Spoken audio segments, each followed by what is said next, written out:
What is up, guys? So, underpainting. I'm working, let's see if I can get a better angle. I'm a new painting, so I thought it would be fun to take you guys along with me. Am I live? Yeah. Okay. So, I'm gonna be working on my underpainting and I'll be talking a little bit about that process and basically the steps into making an underpainting. In this case, I am working with acrylic paint. I already have some of it started. I did that like maybe 2 days ago. So I'm just gonna continue on with that.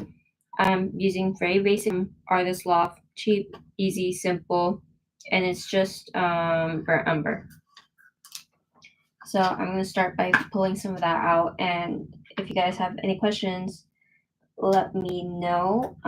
Basically, I like using acrylic paint sort of in this watercolor situation where I water it down a lot, usually just by, having a lot of water on my paintbrush, just going and layering sort of what I've started to do here. And I just think it's a really fun and easy way to make an underpainting. I know people also make underpaintings with oil, and it's a somewhat similar process in the sense that you are thinning it down. I personally like doing it with acrylic instead because of how fast it dries. I think that's super convenient, especially when you just like really want to get moving. So I have pretty much always done an underpainting with acrylic because it's just like very convenient to me. Obviously, to each their own. If you find it easier to do it with oil paint, go for it. Um, but yeah, for now, I'm sticking to acrylic. I actually don't know if I will be doing more oil on top of this or if I will be sticking to acrylic. I don't have a lot of plans for this painting. Usually, my paintings are a little bit more thought out and I kind of have an idea on what I want it to look like. This one is very different though. Like I have an idea in the sense that I have this figure and I know that this is what I'm gonna do, but I don't have much of a plan outside of that, which is a little stressful, but also kind of exciting. Like this really could go anyway. And I think that's really fun. I think I've only had like one other portrait and just like painting in general where I've done that, where it's just like go with the flow and hope for the best. So I'm really curious to see what this will be like. Um, I've mentioned this in like other videos, but I don't really like share the process until of a painting until I'm done, just because of like I kind of dislike the idea of making people wait like months on end for me to finish a painting before I can show them the finished result. So games is like a fun little in between where I give you like a sneak preview, but I'm also, not really showing the entire process. I don't know if that makes sense to anybody but me. But so back to the underpainting. Right now I'm just slightly layering a bit more on the face to get a little bit more dramatic shadows. Um, and wherever I feel like I've gone too dark, I will just wipe off some of the extra paint that I have and dip my brush back into the water and just like lightly blend it out. And I just have my reference picture off to the side. So this is actually a self-portrait. So fun fact, for like the past 6 years, I think it is, essentially doing at least one self-portrait each year. A few years ago though, I did do like 5 in 1 year, so that was intense. But I kind of like that and I want to keep that tradition. Technically, last year I didn't really do a self portrait, but It's fine. I did finish one that I had started like maybe uh what was it, like a year before, and I just like had never gotten around to finishing it. So I will be counting for that year. But yeah, essentially been doing a self portrait for every year now, and it's really fun and it's a great way to sort of get to know yourself, which I feel like not a lot of people talk about, but it's like self portraits are very like they can be simple in the sense that you're just practicing how to draw a person, but they can also be like very insightful. Like you can the way you like choose to represent yourself says like not it says a lot about you, but also like you have to kind of give a piece of yourself away, which is like kind of intense. But I really, really enjoy it. I've done quite a few self portraits. There's one, two, three, four right there. And I love each of them for like their own reasons. I feel like they're kind of like my children. Like I can't choose which one's my favorite, but like there kind of is a favorite. Yeah, I feel like each one has been special for like different reasons and kind of talk about like different areas of myself that I don't really share. I will say when it comes to making an underpainting this way, I probably make it a lot harder than it needs to be. I know I have very different techniques and ways of doing an underpainting that are a lot faster than my way, but you know, it is what it is. It's fine. I don't mind. And also like the underpainting process is just so like peaceful to me and I don't necessarily want to give that up for speed or efficiency. There's something about like taking my time with it that feels very important to me. And that's not just because, you know, I don't want to try a different method of underpainting. It's just like it works for me, you know? And I think that could be said about like a lot of things where it's like, do you necessarily want to give up what you're doing just because there is this sort of right way of doing it?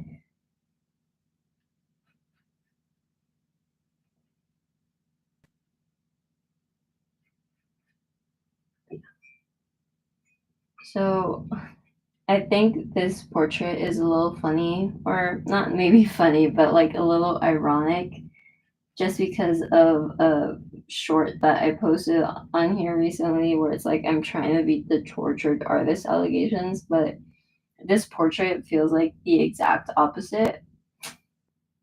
But you know, it is what it is, and you know, there's ups and downs, which is fine.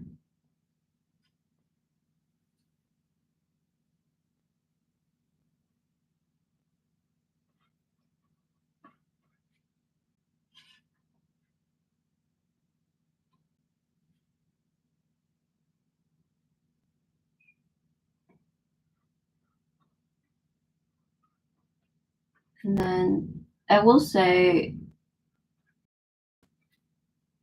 I do enjoy acrylic probably a lot more than most people, which I think is a little funny. Like, I know that a lot of people don't enjoy acrylic because, you know, it's hard to mix and like blend with other colors and then it's like dries fast, but honestly, I love it. I love it. I started painting with watercolor and then I moved on to acrylic. So a lot of the ways that I paint with acrylic is very much influenced by learn painting with watercolor.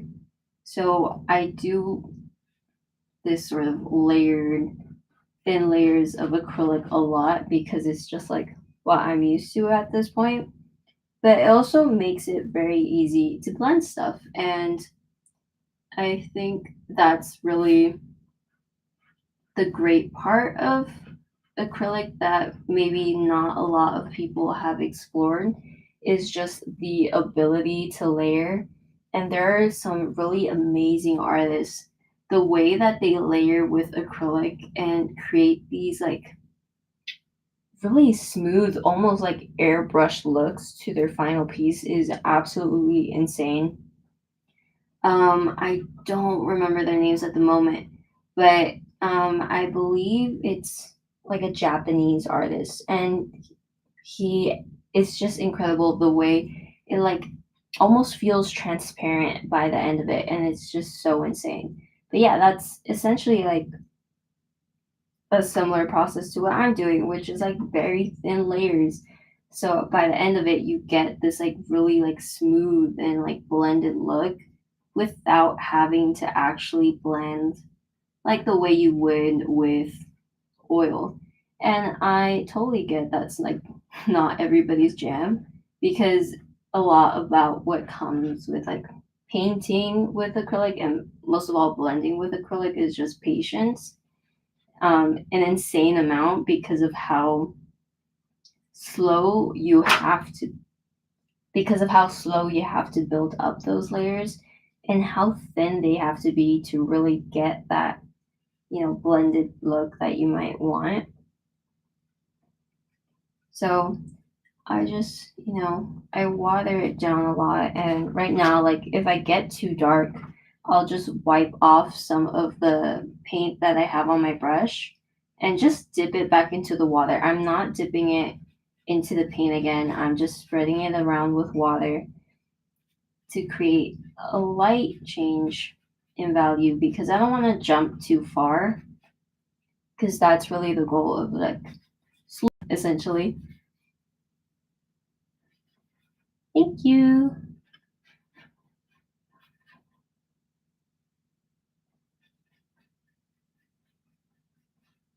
So yeah, a lot of it is just being patient, going slow.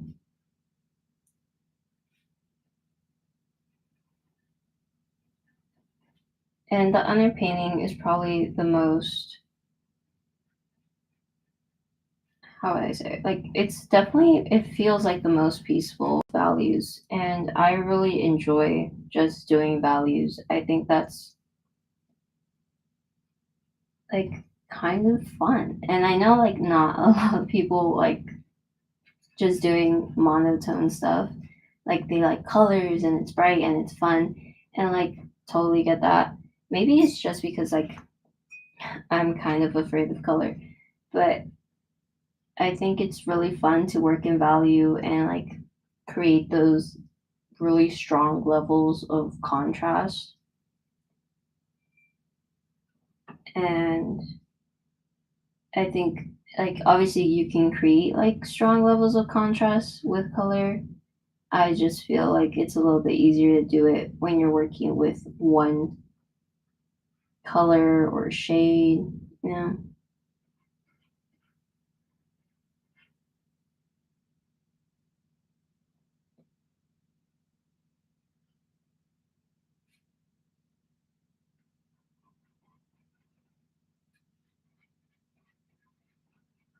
I think the most like beneficial thing that I've learned is to not rush myself. And like that's definitely hard because it's like you want to get it done, but it's also like sometimes part of the experience is, how long you're taking. And of course, like if you're working in a more like maybe not corporate, but like that kind of thing where you're creating pieces for somebody and you're on the deadline of like, of course, you have to work efficiently. But I think there's also something to be said about like when you're creating work for yourself and you're really like taking your time with it. because you're kind of forced to like sit with it. And I think it's also like really interesting in terms of like when you're making a self portrait, because then it's like you quite literally have to sit with yourself. And sometimes you learn stuff about yourself. I think with how many self portraits I've done, it's kind of weird, but like I've memorized my face.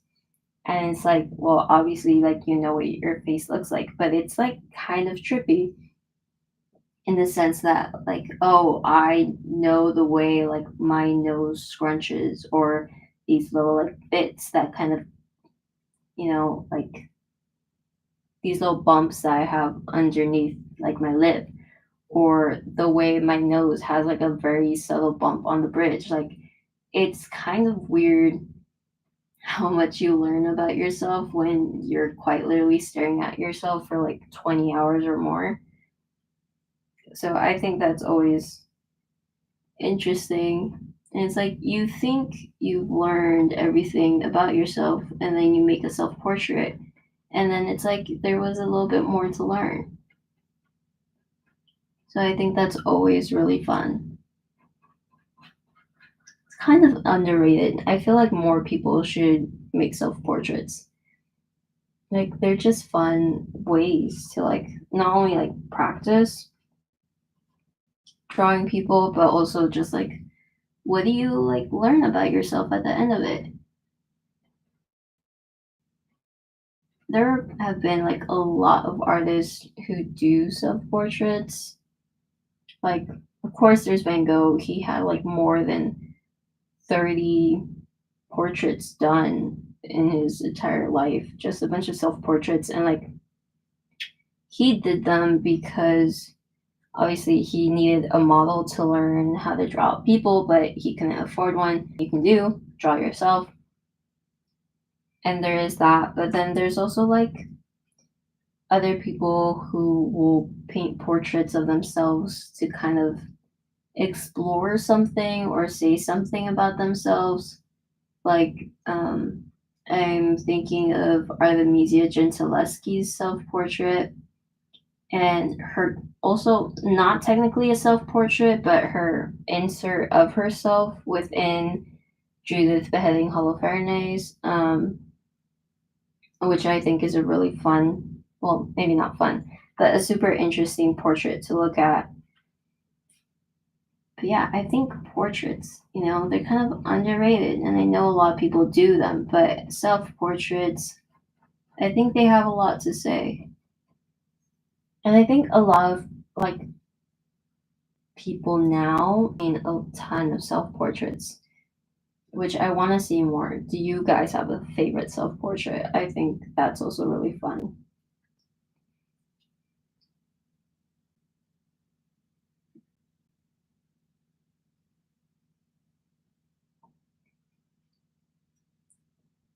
So when I first started doing this portrait, which was, I don't know, maybe a couple of days ago, I ended up spending, how much time did I spend? I think it was like a solid 2 hours, maybe, if not like an hour and a half. It wasn't too long. Um, but it was just enough to do some of the face and really get like the bases started. I I think a good foundation, like I don't want to rush that, because like this is the start of the painting, and the painting, you know, it might seem like simple, but like this is the heavy heather, and it's like what I build on top of it will be directly affected by how good I ended up doing the underpainting. So it's not something I necessarily want to rush either.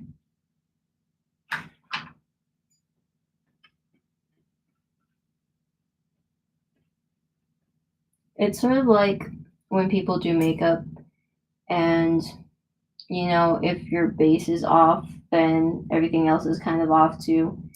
So it's like take your time with it. Make sure you like how it's going. And it's a lot easier to fix something in this sort of underpainting stage than it is to fix something when you're practically done.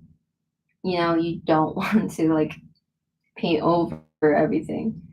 So I think underpainting, it's a nice way to catch stuff that might feel a little awkward, or you end up deciding that you want to change for whatever reason.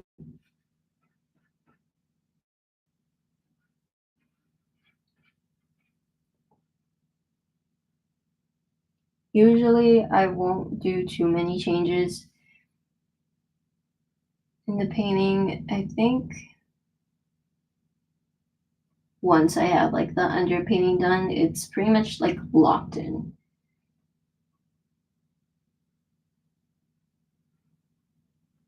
And then it's kind of nice because I don't have to worry about, whether or not something looks right because I already have the basis of it. But it's also like underpaintings create such a great amount of depth for a painting that whether it's for color, whether it's for value, underpaintings are really fun. I feel like people should do more of them. Personal opinion. But yeah, I think underpaintings were great. And there's a reason why so many like masters would use underpaintings, and because they're a great tool. And I really love seeing people who do underpaintings with like really bright colors.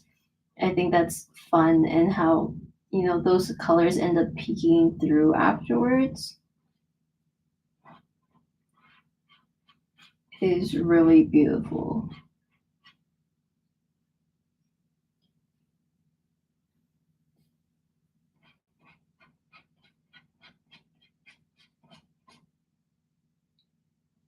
I probably should switch out my brush in the sense that I always use the smallest brush for everything, but it's just like I'm always a little bit too lazy to switch my brush in between painting because I still have to use this like smaller brush when I'm doing other stuff. So I'm just like, why will I need to switch it out for a bigger brush? But then moments where like I have to paint the hair, I'm like, oh, that's why I should switch it out. But alas, I shall not.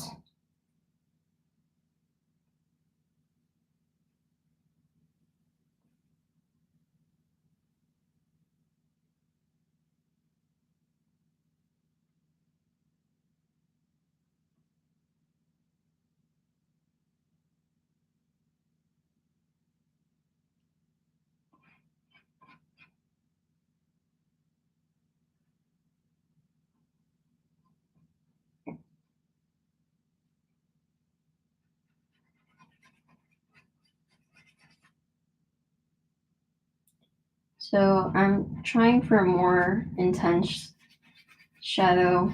I feel like with the kind of lighting that I'm planning, I want it to feel very dramatic, very baroque. In my head, I'm picturing Artemisia Gentileschi, Caravaggio, that sort of like stage lighting,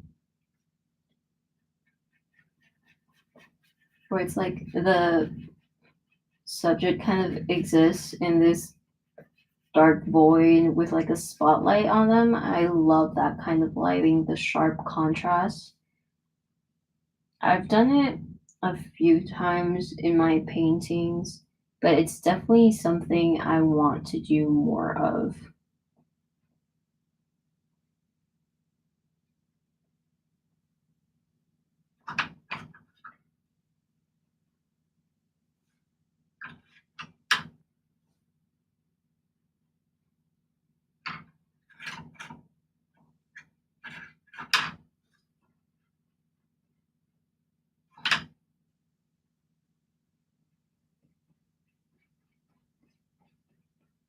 And for the most part, I'm keeping like these spots here just plain white because again, I want that really like sharp contrast and I don't want, you know, the underpainting to sort of dull that down.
So I'm liking where it's at so far, but because of how watered down I use my acrylic, this part is very much wet. So what I'm gonna do is I'm gonna move on to the clothes for now and wait for this to dry a bit more before I add some more layers on top.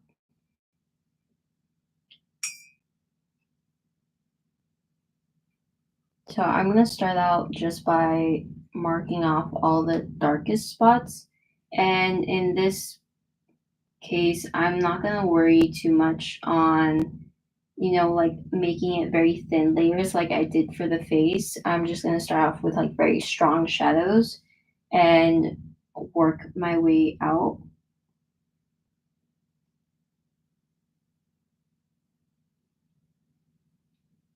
And I'm still doing it kind of watered down, just so I can make it a little bit darker or keep it a little bit lighter. But for the most part, it is a lot darker than what I was like working on with the face, which is really great for like areas where I want a strong shadow, but I still want like it to be able to build, you know?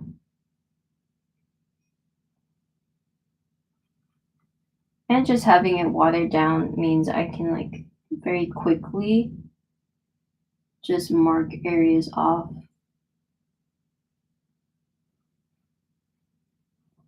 because of like the way I sketch, where it is very much just like big organic shapes.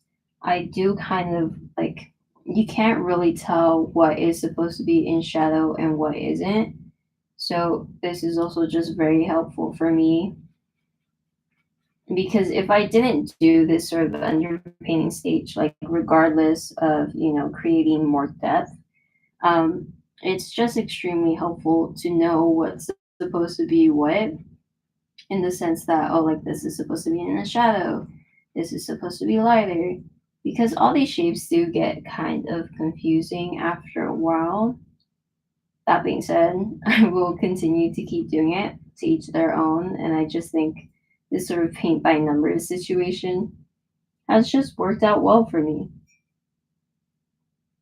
So I'm gonna keep doing that.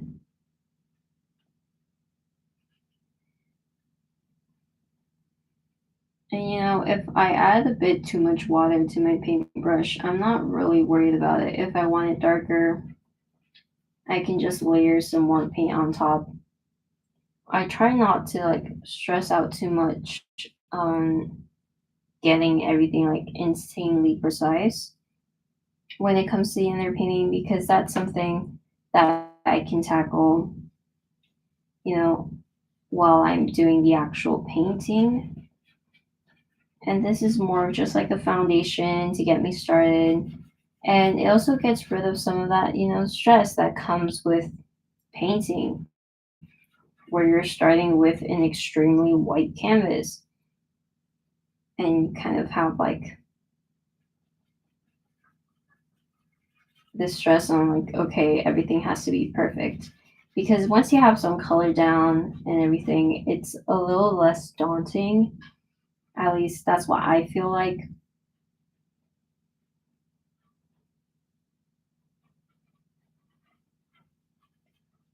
So it's not about being perfect, just laying some stuff down. And of course, there are a lot of different ways to make an underpainting. Like I choose this very just monotone. For umber, any kind of shade of brown really is what I usually go for. But some people choose to have really bright colors and then that's it. They don't really focus on value, just a quick wash of a bright color and their underpainting is done. Or some people will do the bright underpainting but also add some value. So it's really all up to you and what works best for you. And that's something I say to like everything. Like, yes, art has rules, but it's also about finding what works for you, finding what you enjoy and want to incorporate into your art. Because the rules are there to sort of guide you, but they shouldn't be there to necessarily control you and dictate everything you have to do, step by step. And I think that's where like some people get kind of stuck on because they think, oh, well, art has rules and I have to follow them to the T. But it's like, no, you don't. Art rules are there to guide you, they're there to help you, but you as the artist get a final say. Um, and I feel like sometimes people forget that. They get like too caught up in the idea of having rules that they kind of let the art be drained out of them, which is I really don't know any other way to phrase it, but yeah, it's like just have fun because the second like you start to overthink your like process, like that's where you're gonna get an art block, and it's just art is not gonna be fun or relaxing anymore. Then it's just going to be something that you like stare at a blank piece of paper and it's like you never get anything done.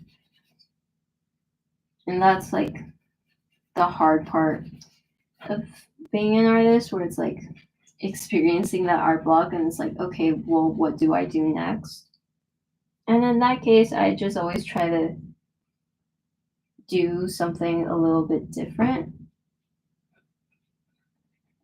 and not necessarily, expect perfection of some kind.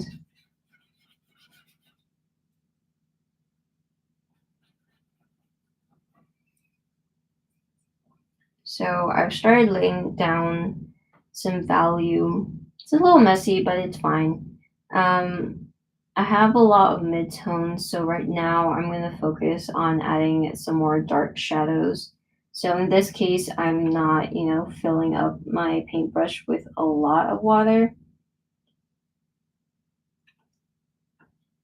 This time it's a little more paint than it is water, so I can just very easily define where the strongest shadows will be.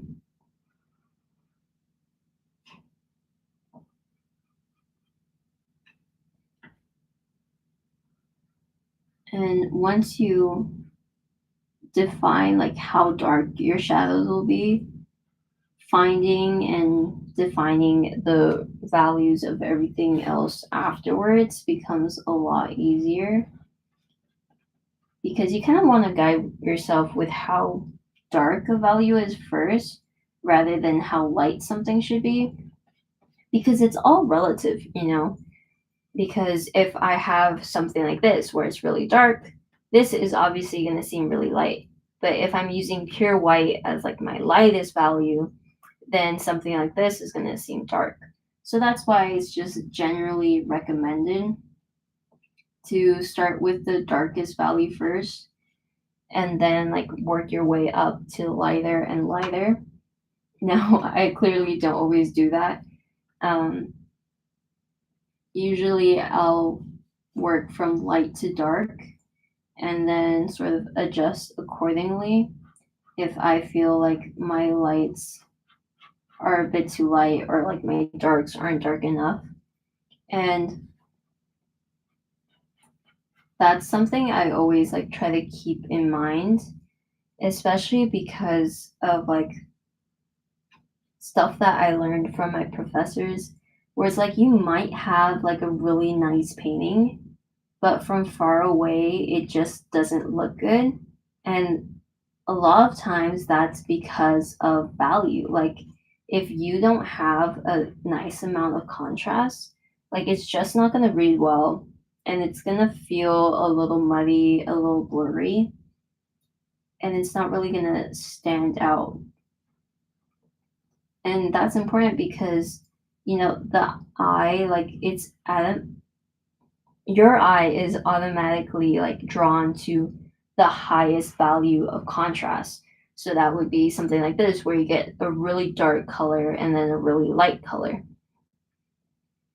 That's just automatically, how eyes work. So whenever you want this like special like area where you want your audience to immediately look to, that should be your highest area of contrast. So for me in this painting, I'm gonna want the face to be the highest area of contrast because that's where I want people to look at first. So the rest of this is going to be painted eventually a darker brown, sort of like this value, because I really want the white of the face and that highlight to stand out the most amongst everything else. And it's going to help having those really dark shadows along that hairline to really make the face pop. And again, having those like high levels of contrast will make sure that whether I'm like standing right in front of this painting or 20 feet away, I'm still going to be able to tell what is going on. And it's just like a lot of visual interest, it makes it a little bit more fun to look at least in my opinion.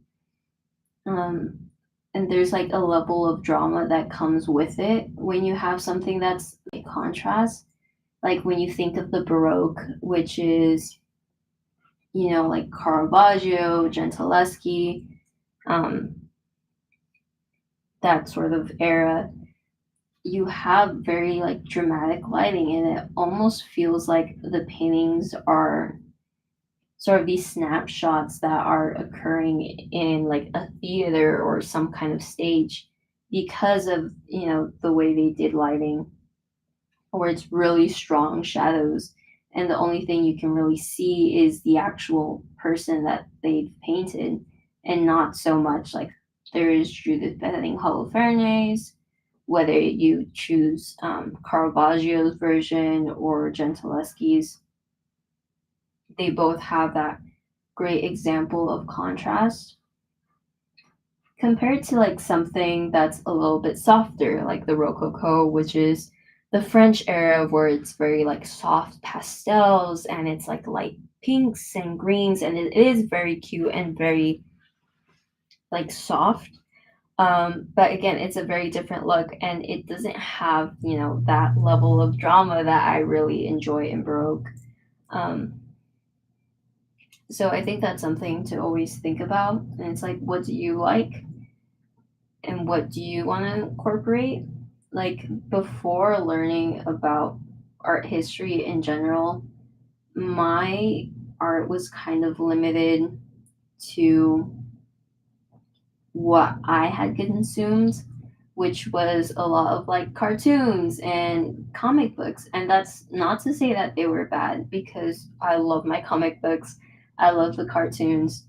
But my style definitely changed a lot once I started to learn some more art history and like the different styles and kinds of art that existed. And I think some of the greatest artists kind of, combine and take little pieces of all the kinds of art that they enjoy and they create something that feels a little bit new, but also just kind of honors what has already been done. And I know that there's like this thing of like wanting to find like your own art style. And I think that's hard in the sense that a lot has been done at this point. Like, this isn't like inventing impressionism, But I think you can still find your own sort of unique voice while still, you know, painting or like creating homage to other styles that have come before. Like, yes, my paintings, the ones where I've done like really dramatic lighting like this, kind of have like something about the Baroque in them, but they don't feel like the Baroque in the sense that, I'm doing different kinds of subjects and my paintings are about different things, So you can find your own style and also just what you choose to paint, which is not something a lot of people talk about. But it's like sometimes people aren't necessarily known for like a style in the sense of like aesthetics, but they're known for like what they paint. So let's see who comes to mind. There is an artist who I am completely like blanking on her name right now, but she was a Harlem-based artist. I do remember that. Hopefully, her name will come to me in a second. But she changed up styles a lot. She went from painting to quilting to back to painting, and she did cubism and some different stuff, but they all still felt like her because of the topics that she painted about or that she quilted. So there's also that way of like creating a style in the sense of creating a body of work that feels very true to you and what you sort of enjoy and want to talk about. And like even my work, I feel like my style kind of like changes up a bit. Like, I don't know, maybe it's like the difference in between years and like what I've learned in between them. But I do feel like there's a bit of a difference in style. But a lot of my work still feels like my work because of what I choose to paint, in the sense that a lot of my stuff revolves around like identity, whether it's like through self portraits or something a little bit more abstract, like um, this very top drawing where it is a self portrait, but you don't see my face. You don't know it's me. It is about like my identity, how I present myself to the world, how the world sees me, and a lot of people can relate to it, and whether it has my face or whether it doesn't, because a lot of people go through the same sort of struggles, and I think when you paint about it or make art about it, I think it's one of the really coolest ways to just connect with people.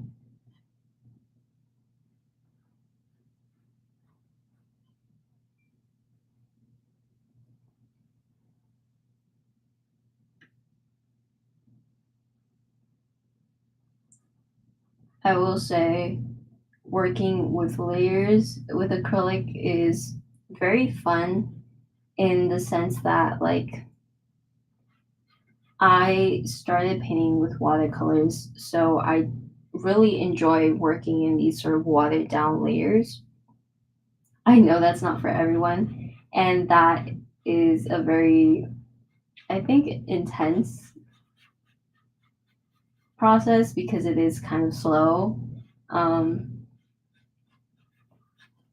but I don't mind it. I know other people would prefer to work with like oil or something like that, but I don't know. Acrylic is just like what has always clicked with me after I learned how to use watercolor. And acrylic I know is like it dries fast and it's hard to blend, but the real like trick with acrylic and getting it to essentially blend is just doing layers and creating like a very smooth blend is just like very thin layers. And there's this artist who I still don't know his name, I can't remember it, but he does really cool paintings with acrylic. And it's like they almost look airbrush in the end, and that's just because of how thin his are. And like it does take a lot of time because you have to build that up. And like even with acrylic drying fast, like you still have to wait quite a bit. But I think the effort is well worth it.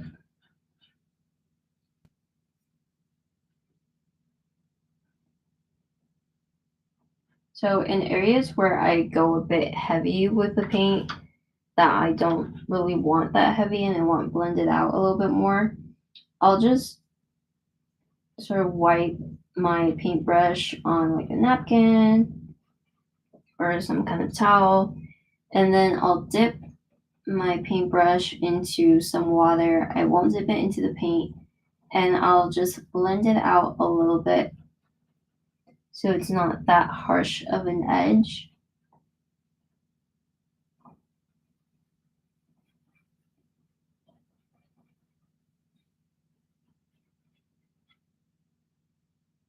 Sort of like so. So it's a little bit more blended. It's still a little harsh. Can you guys still see that? There we go.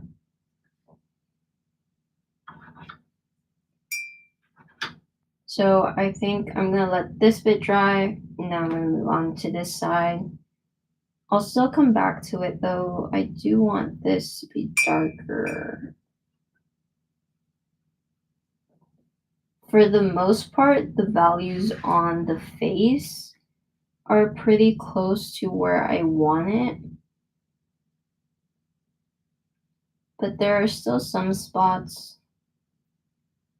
that I feel like it could be a little bit darker.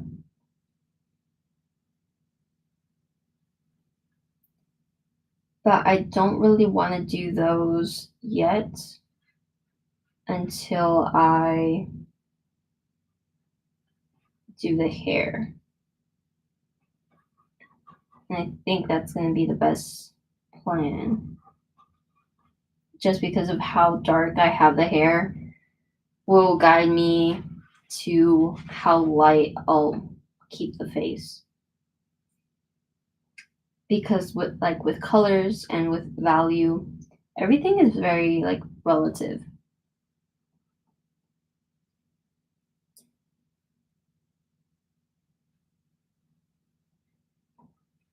Which is why, ideally you would work from dark to light because then it's a lot easier to tell how dark you need to get or how light you need to get.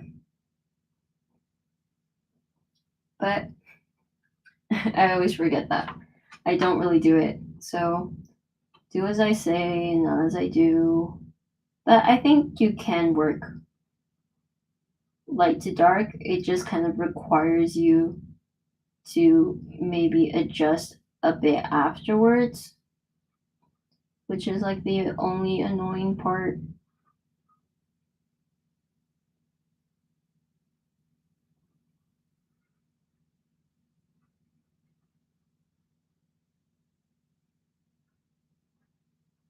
So I realized I made a little bit of a mistake on the sketch. So I'm trying to fix that now with the underpainting.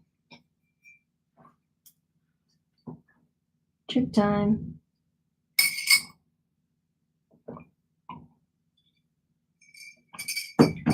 It's not a huge deal. It's just the fold is a little bit off.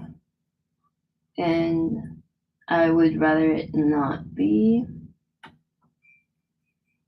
Also, the great thing about working with acrylic when it's this wet is you can just wipe it away with some water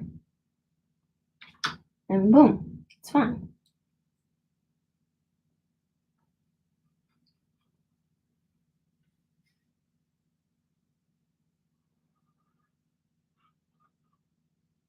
So on the arms, I'm gonna have pretty strong shadows. So I'm not gonna do too much blending, I think.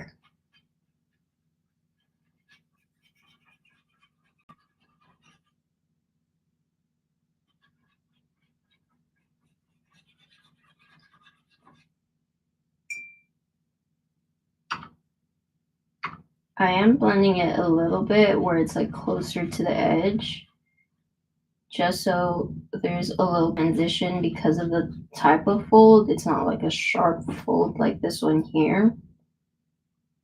This one's a little bit more rounded. And that's like another thing that I didn't really expect is like how useful it is. Just to learn how like basic stuff, like how folds work, which is not something, everybody wants to learn because it is like a little boring. But it is really helpful, especially when you're doing stuff that is intended to be a little bit more realistic.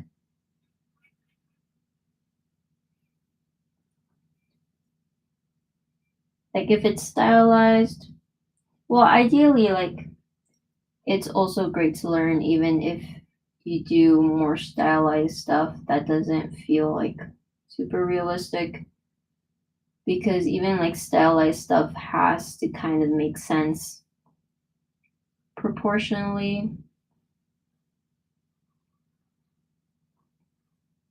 or else people will just kind of look at it and it'll seem kind of off, like an uncanny valley situation.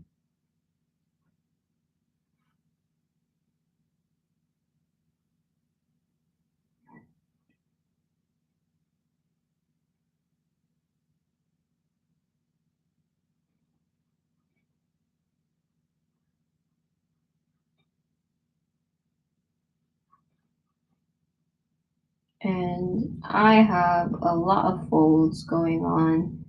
I actually haven't painted folds now that I really think about it. I haven't done a lot of like clothing stuff, I feel like. I did one like really intense one where I painted like a dress, and I think that's probably been like my best work. But doing clothes, like painting clothes, is really fun. It does take quite a bit of time, at least for me, but I think it's very satisfying in the end once you have something that feels really nice. And I want to do a little bit more of it, which is why I'm doing this here. I did do quite a bit jump though. I don't think most people would jump from not painting clothes to doing like a bunch of folds, but here I am.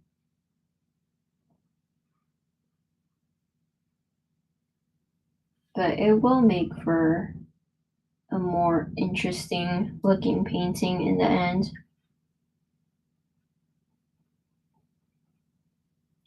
I've also really liked seeing, I've also really enjoyed Danny Cancino's work. She also does a Baroque kind of vibe, but unlike Artemisia Gentileschi, Caravaggio, she is a contemporary artist, very much alive.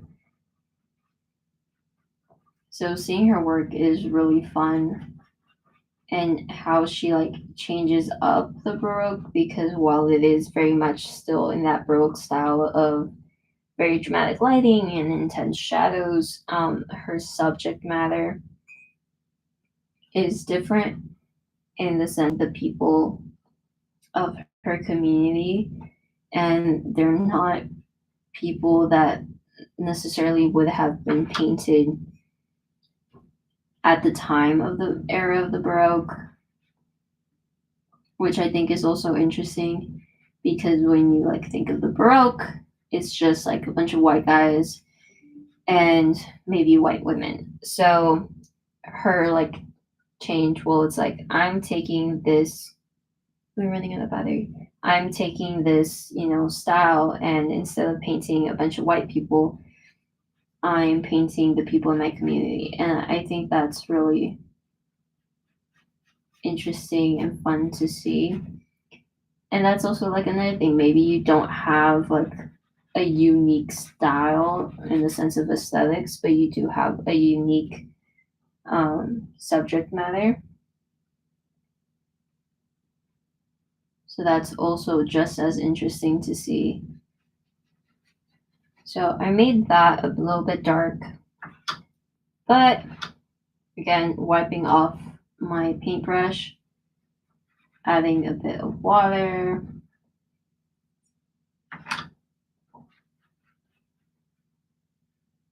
and you kind of just start blending it out a little bit.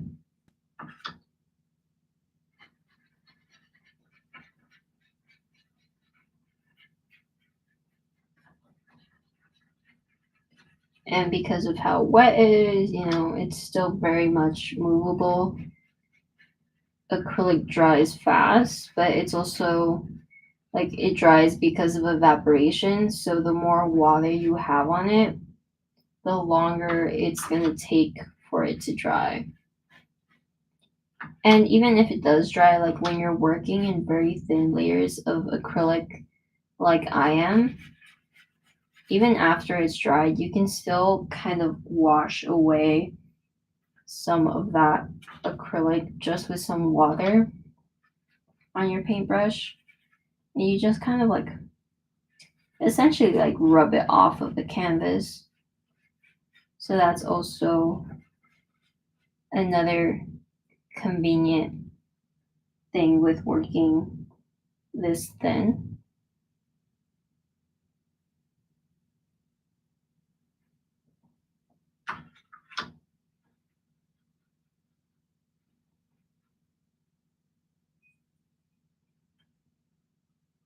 It is a little slow, but I enjoy it. It's kind of peaceful. Then marking off some like stronger shadows from beneath the hair because the light's coming this way. And because I have a bit too much paint on my paintbrush, just wash some of that away.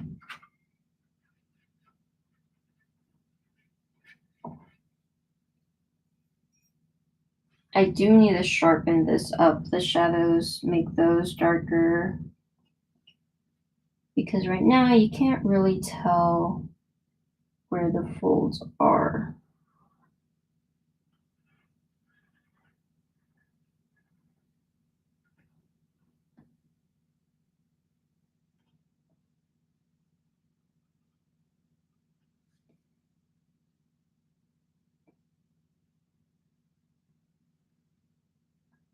Using brown is always like the safest option for an underpainting because it is, for the most part, I wouldn't say it's neutral because there are a lot of like warm leaning browns, but it's still like very kind of neutral, kind of not. And it can definitely get dark enough to really get that full range. But it's also like you can do an underpainting literally with whatever color you want.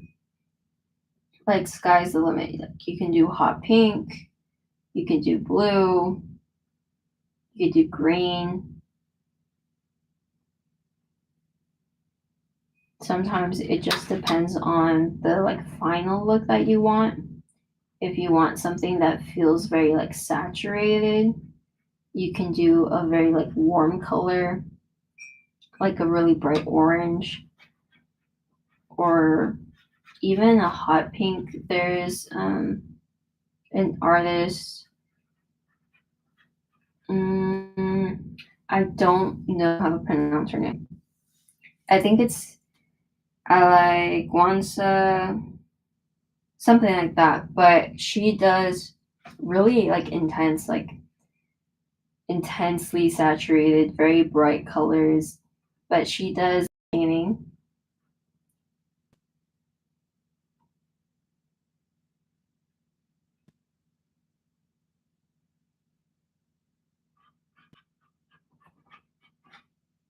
Also, if you guys have questions, just let me know. I'm just gonna focus on making some of these.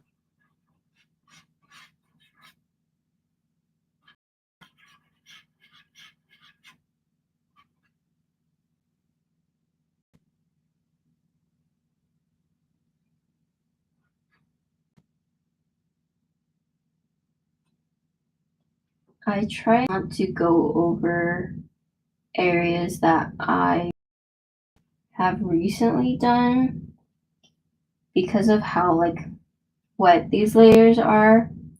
Like if I don't give it time to dry at least a little bit in between, I will.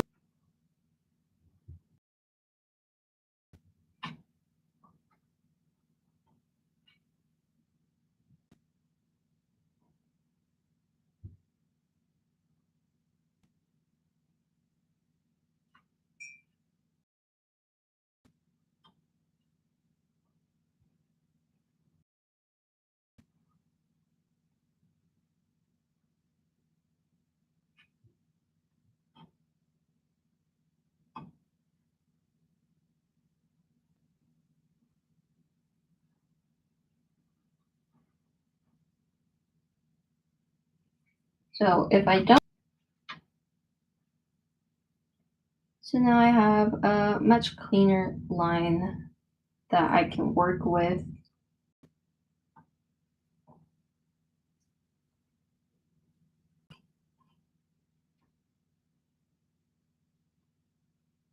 And like not have to worry about cleaning it up with like white paint or anything like that afterwards.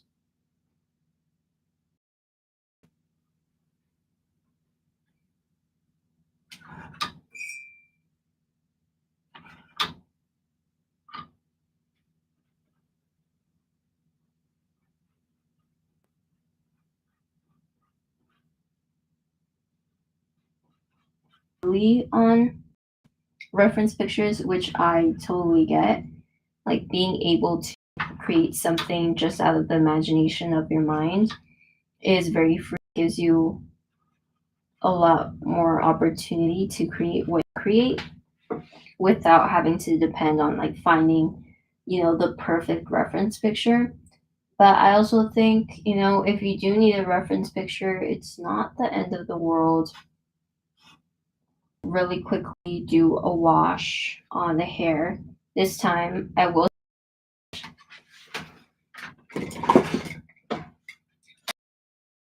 a lot of area to cover. That seems about a good size. I don't really too often. I usually stick with a smaller brush. I really like using a smaller brush and like getting into that detail. But having a big brush is always very handy.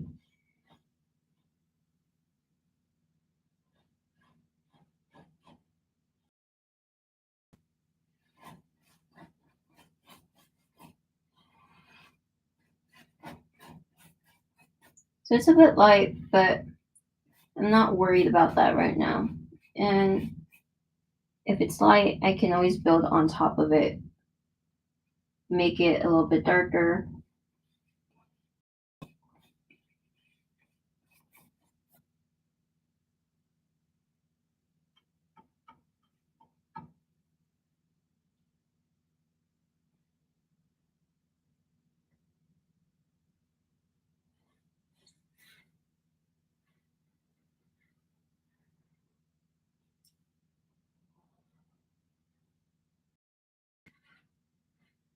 if I paint outside the lines, I'm not too worried about it.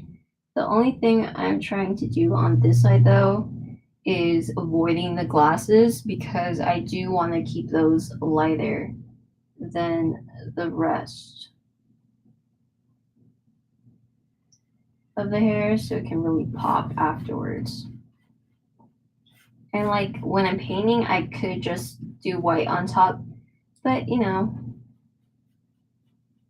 there's still like a difference in depth because I already have a dark color underneath, so that will just save me some time.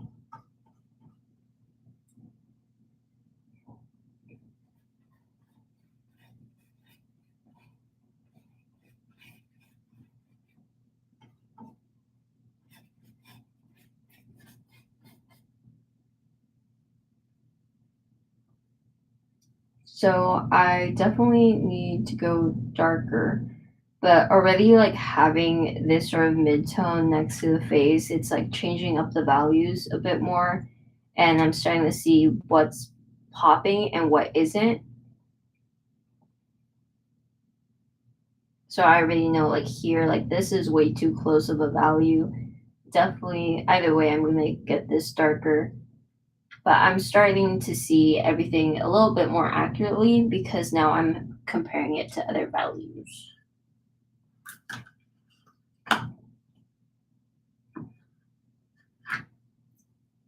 So should I also don't bring out a lot of paint at once,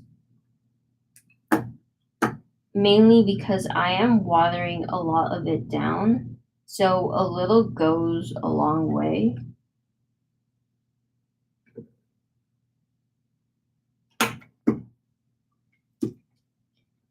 And also partly because it is acrylic and it does dry fast. So I try not to take out more than I think I'll need. Because the last thing I really want to do is just like waste paint. So I'm gonna darken up some of these spots on the hair that I want like a really intense shadow, like solid black almost. Well, I'm using brown, but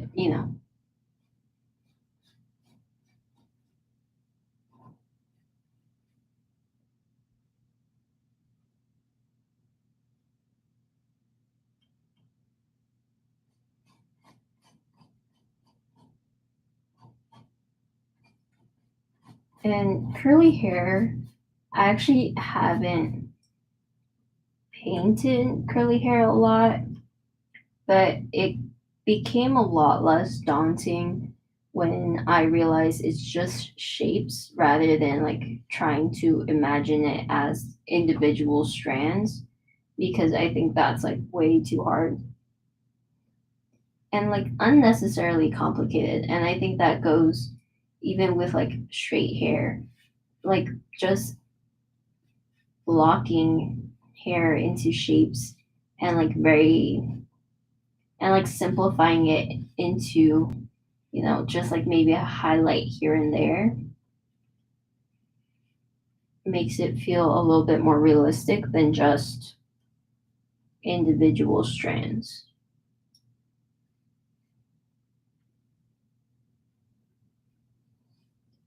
So I'm blocking out some of the shadows first that I want to have.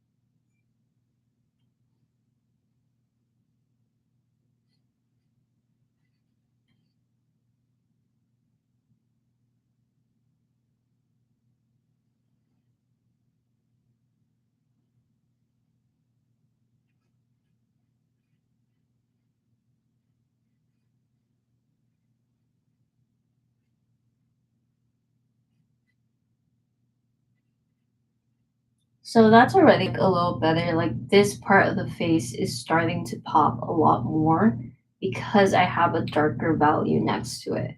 So that's getting a little bit closer to where I'm wanting it to be.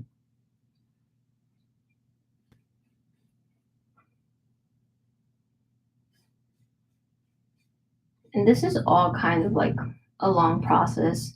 When it comes to like portraits, I've spent like upwards of 20 hours, 30 hours painting a portrait, which is a lot of time, but also it doesn't feel like a ton of time in a really weird way. Like it always feels like I could have spent some more.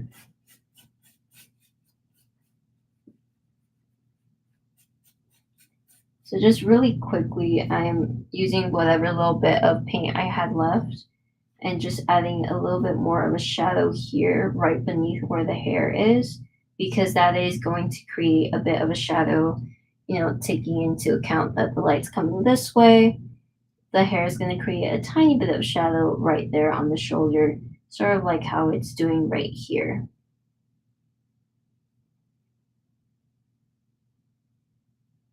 Then I'm also going to add more shadow on this side.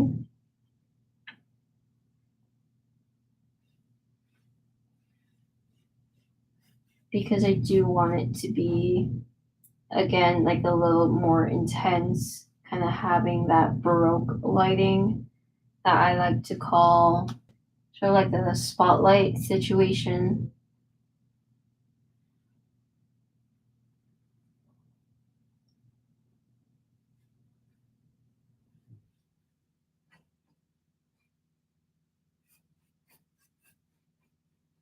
And I'll also go ahead and do a little bit more shadow on the face.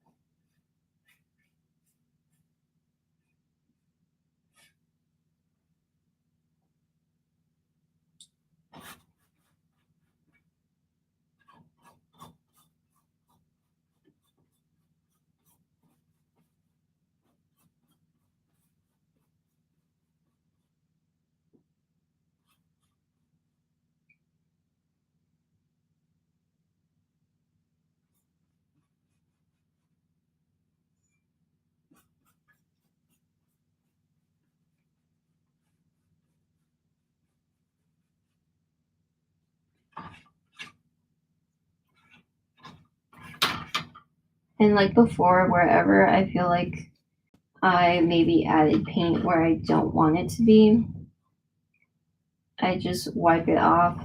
A little bit of water, making sure I'm wiping my paintbrush in between, just so I'm not putting back the paint that I just took off back onto the canvas.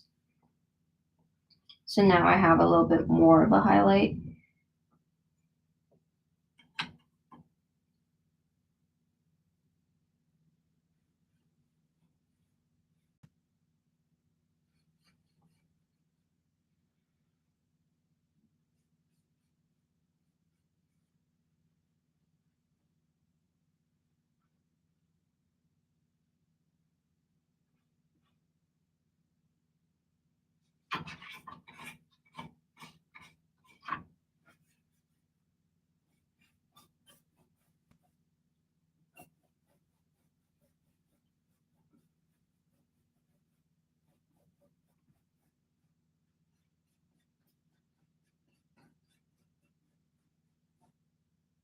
Okay. And then for this arm, I'm just going to do a solid wash for now.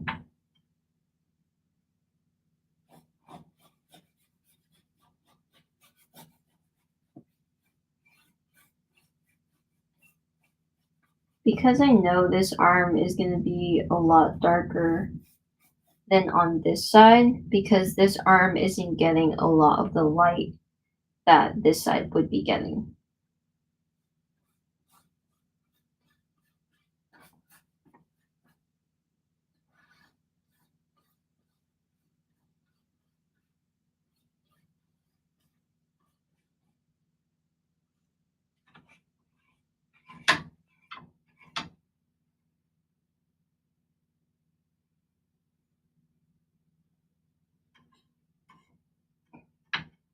Then I'm going to do a little bit more shadow over here.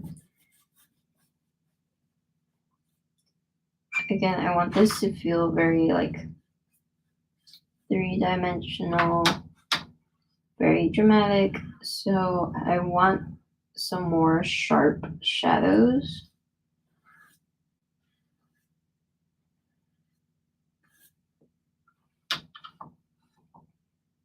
And then I'll wipe away some of the paint here.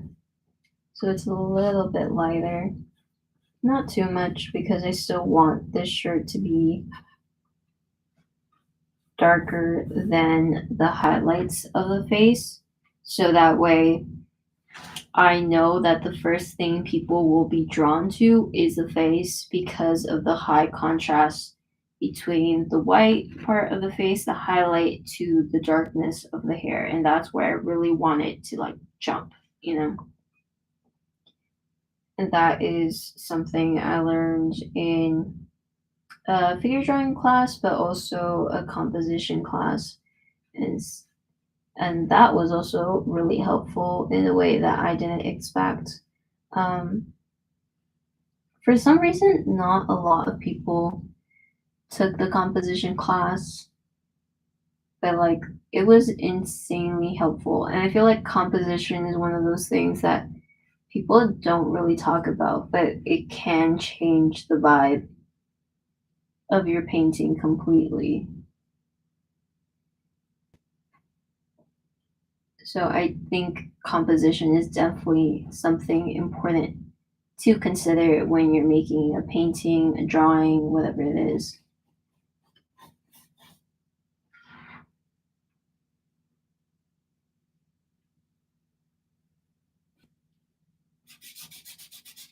So now that that arm is dry, I'm gonna add a tiny bit of shadows. There isn't a lot going on. It's mainly near the elbow, but that's fine. I'm just gonna start by layering it a bit.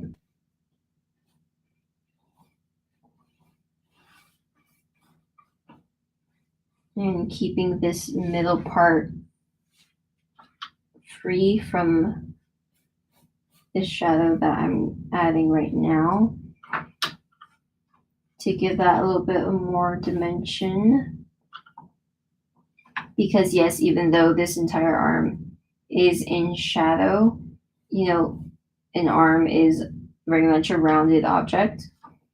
Or not an object, but you know, it's rounded, it's three-dimensional. And the way lighting works, you know, this entire arm isn't just going to be straight up shadow unless, you know, you're doing a crazy intense shadow and you're just like not seeing this arm in general. But that's also when stuff like shading a circle comes into play, because in understanding how light will move on a three-dimensional object is super important when you're doing something that's a little bit more realistic like this.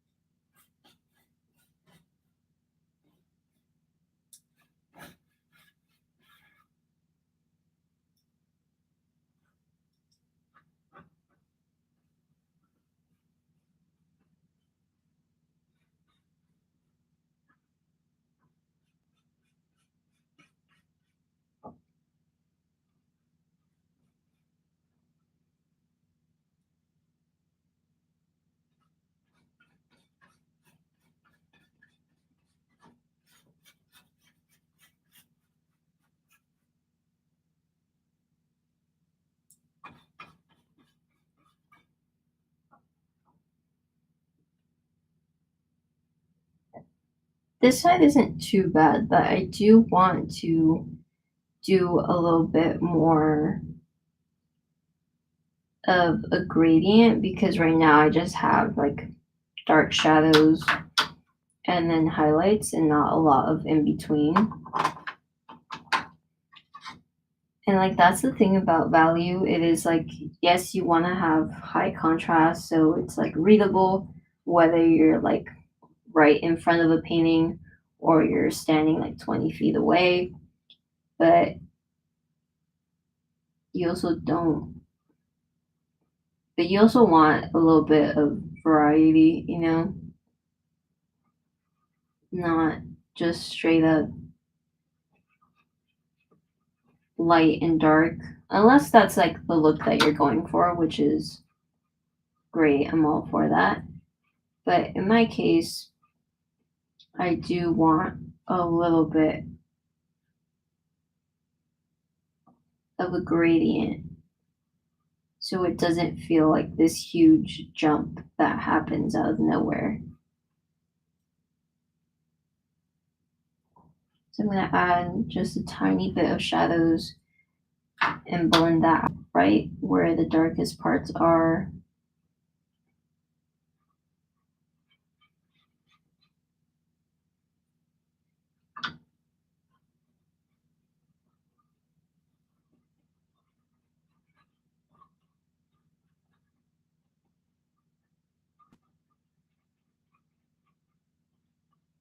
And for some of these, like I'm not even picking up extra paint. I'm just using whatever the brush has to create a really subtle effect.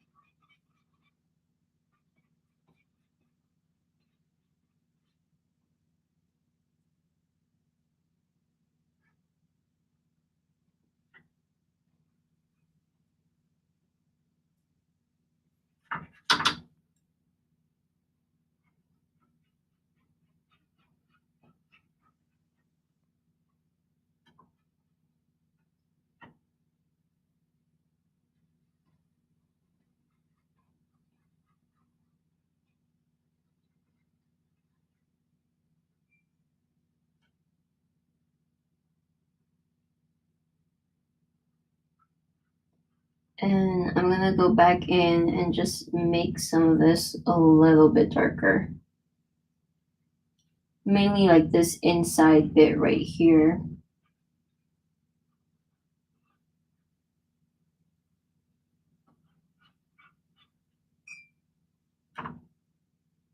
And I'm not really gonna blend this part out. I wanna keep it pretty intense to sort of fit the lighting that I have going on with the face, where it's like a really sharp jump.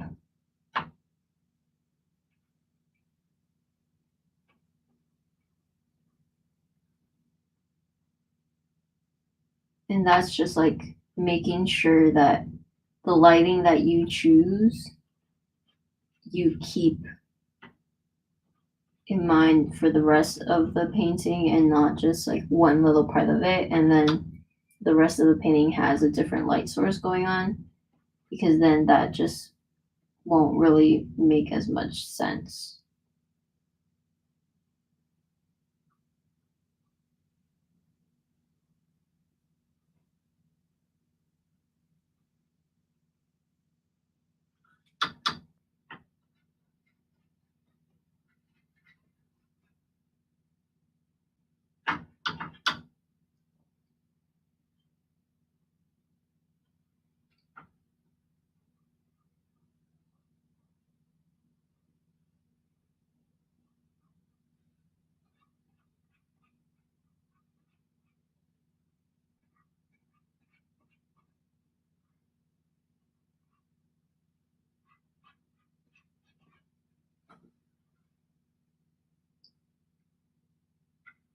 So I think that's looking better.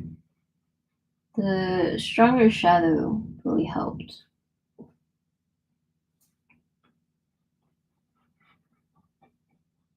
I will I will blend it out a little bit. I know I said I wasn't gonna blend it, but I think that's a little bit better.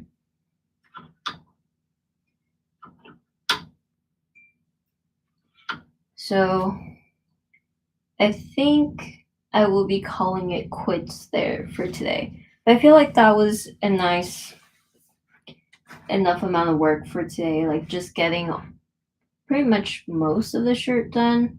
I didn't do this elbow part here, but it was like it's been like an hour and a half, I think. Honestly, the amount of work.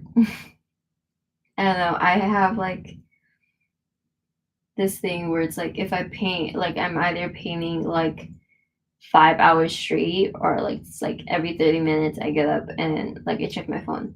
But I think it is nice to walk away after like an hour or two and really step back and just like it later because you stare at something for so long and you start getting used to the way that it looks that it's like you end up missing things that maybe you didn't notice because of how long you were staring at it. So, always getting up, taking a step back and really like looking at it, especially like when you're working on a portrait, even just like taking a step back and just looking at it from a few steps away instead of like right in front of it because you're seeing it up close. But when people are going to see your painting, they're not going to be standing that close. So I think that's also another helpful tip that I learned from a professor who also does a lot of portraits. And her thing was like, it's also about proportions. And sometimes it's like very easy to miss when you're working so close. But I feel like it's good here. I think my main concern right now is just like values. And I do need to get a lot darker, but I'm really liking where it's heading so far. I don't know whether I will be doing oil paint on top of this or whether I'll be doing more acrylic on top of it. I've only done one painting so far where it's like I've done an underpainting and then I've done more acrylic on top of that underpainting. And I'm not totally sold on whether or not I liked how it looked, but who knows? Maybe I'll do some more acrylic on top. The great thing about working with acrylic is I could always just put oil on top, never the other way around. Very important thing to remember. Can always do acrylic underneath um, and then oil on top, but you don't want to do it the other way around just because of the different ways that they dry. Acrylic dries through evaporation. So essentially, the um, whatever water is in the acrylic is once that evaporates, the acrylic is dry. It's dry. But with oil paint, it dries through contact through oxygen. And you might be thinking, well, isn't that the same thing? And it technically isn't. It gets kind of scientific, but the point is like that's why oil paint is so slow drying because that of the way it dries in contact with oxygen rather than just like the water or whatever mineral you're using with it evaporating. um, so the idea is you don't want to put oil underneath acrylic because of how slow oil dries. It won't dry properly if it's trapped beneath the acrylic versus, acrylic drying insanely fast. You can layer oil on top of it, no problem. So it's not really an issue. So maybe I'll do that. Um, who knows? Not me. But I really like the way this painting is going, this underpainting. I think it's really fun and very, I want to say, very different from some of my previous self portraits. I feel like they all kind of have a similar vibe, but I also don't know if that's similar vibe is literally just because they're all me. Like this is a self-portrait, which is very chaotic because there's five, six different versions of me. And that one was a really fun challenge, especially because I only had, I think it was like 2 weeks to do it.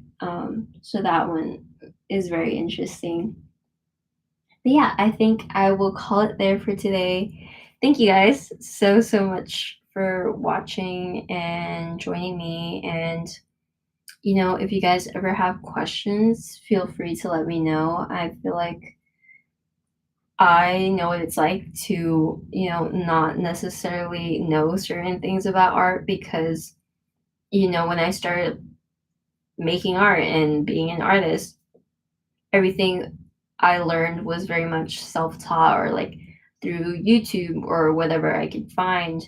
So I know that there's some things that you just don't learn. I know there are some things that I wouldn't have learned until like I went to university and actually learned it from actual art professors.